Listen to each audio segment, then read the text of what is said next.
Seoul, South Korea app. U.S. President Donald Trump tweeted that military solutions are locked and loaded as officials said Friday they plan to move ahead with larger-scale South Korea exercises later this month, that North Korea, now finalizing plans to launch a salvo of missiles toward Guam, claims are a rehearsal for war.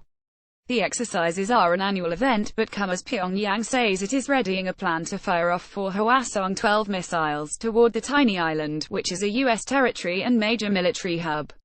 The plan would be sent to leader Kim Jong-un for approval just before or as the South Korea drills begin.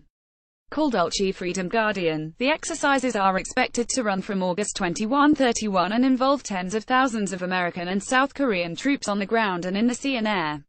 Washington and Seoul say the exercises are defensive in nature and crucial to maintaining a deterrent against North Korean aggression.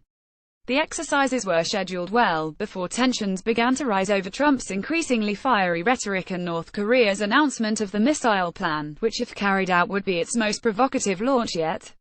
Along with a bigger set of maneuvers held every spring, the exercises are routinely met by strong condemnation and threats of countermeasures from North Korea.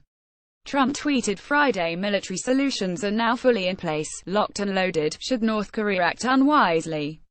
Hopefully Kim Jong-un will find another path. South Korean soldiers stand guard at a guard post near the demilitarized zone DMZ dividing two Koreas in the border city of Paju on August 11, 2017.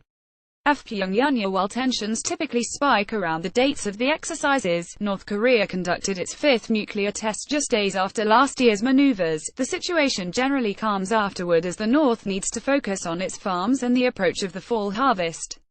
The heightened military activity on the peninsula this time is a concern because it could increase the possibility of a mishap or an overreaction of some sort by either side that could spin into a more serious escalation. North Korea has been increasingly sensitive to the exercises lately because they reportedly include training for decapitation strikes to kill Kim Jong-un and his top lieutenants.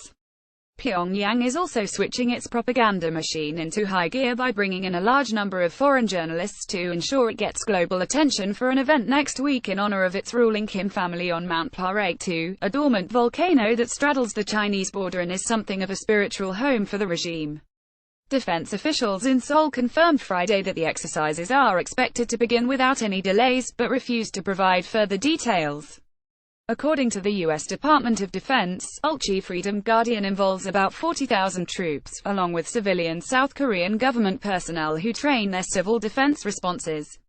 The possibility of escalation is made even more acute by the lack of any means of official communication across the demilitarized zone, though there has been no easing of the barrage of inflammatory comments in the U.S. and the North since new sanctions against North Korea were announced last week.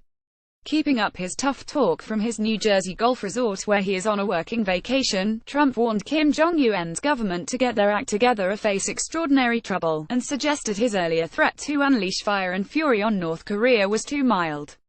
People wave banners and shout slogans as they attend a rally in support of North Korea's stance against the U.S. on Kim Il-sung Square in Pyongyang on August 9, 2017. APCOM won-jin. Trump declined to say whether the U.S. is considering a preemptive military strike as he spoke to reporters before a briefing with his top national security advisors.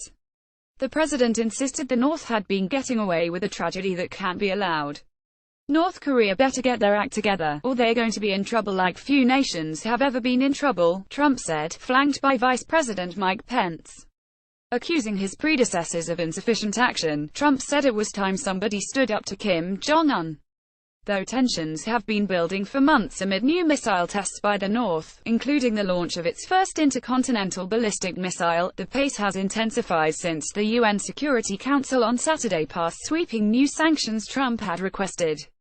According to its reported plan, North Korea would fire 4 Hwasong-12 intermediate-range missiles over Japan and into waters around Guam, home to about 7,000 troops and 160,000 people. North Korea said its military would finalize the plan by mid-August, then wait for Kim's order. U.S. allies Japan and South Korea quickly vowed a strong reaction if the North were to follow through.